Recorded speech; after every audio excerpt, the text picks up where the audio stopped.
You are mentioning that dark clouds are gathering in the horizon and that there is no time to relax, even though the food security bill is a big step forward in the right direction.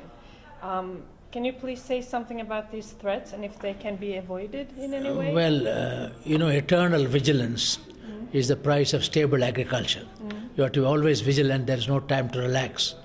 There are several factors which can cause disturbance in our food security situation. Number one, not only in India but globally, prime farm land is going out of agriculture. Going out of agriculture for real estate, industry, communication, airport, whatever it is, whole series of demands on land, and good land is going out. Secondly, also there is a problem of biofuels. With increasing cost of energy, many countries think the solution is biological fuels. United States, for example, Iowa is a corn state, but the corn is now being converted 60 to 70% to ethanol for alcohol. So the corn prices the world over has gone up. So the price volatility increases when they alternate uses. Then, of course, there are other problems in terms of land use pattern, water. Water is a diminishing resource. More and more the groundwater gets pollution, utilization. So what we call the ecological foundations, essential for sustainable agriculture, they are all getting affected severely. So prime land for diversion. The other major issue is climate change. There are possibilities. Unfortunately, intergovernmental action is not adequate to meet the challenge of climate change. With the result, there is a possibility increase in temperature by about 2 degrees centigrade, mean temperature, which will affect both sub-Saharan Africa and South Asia the most.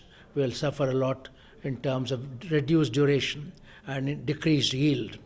Then there is also the possibility of more rain and floods, and above all along the coast, sea level will go up in another 50 years. So there are a number of issues connected with climate change which threaten food security, sustainable food security. Finally, the economic factors. For farmers, you see, family farmers, both agriculture is both a way of life and a means to livelihood. And the livelihood is threatened if you don't give a proper price for the produce. That is why in India, for example, there are people who say we have a food security bill which makes access to food a basic human right, so much quantity of food and so on. There are some people say give cash instead of grain. If cash is given, the grain may not be purchased by government. At the moment, government is purchasing the grains at a minimum support price, a floor price. Now, if that kind of procurement goes down, then production will go down. We know it in Africa. When our production goes up, prices go down and the farmers lose interest. Therefore, both economic factors, ecological factors, climatic factors, and alternative land use and water use patterns, all of them are dark clouds in the horizon of food security. So that's why I said eternal vigilance is the price of stable agriculture. And in 2050, it is said that the Indian population will reach 1.6 billion people. If you could only give one advice in how to feed this population, what would that be? Well, in India, we manage about 5 persons per 1 metric ton, because half the population is still vegetarian. They are not consuming so much meat and so on. Of course, 50% of people consume fish or meat and so on. So we can feed with 1 metric ton per year 5 individuals, 200 or even 4 individuals. And for 1.64 we need 400 million tons. Today we are producing 250 million tons. There are areas in India, particularly the northern part of India, northeastern part, where the untapped yield reservoir is very high.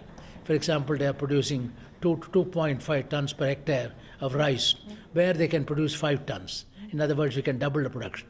So there is a large area where we can produce. So purely producing 400 or 500 million tons of food grains to meet a population of 1.6 billion is not difficult for India.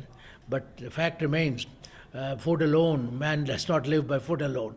A person wants a job, he wants an income, he wants a home, he wants a place.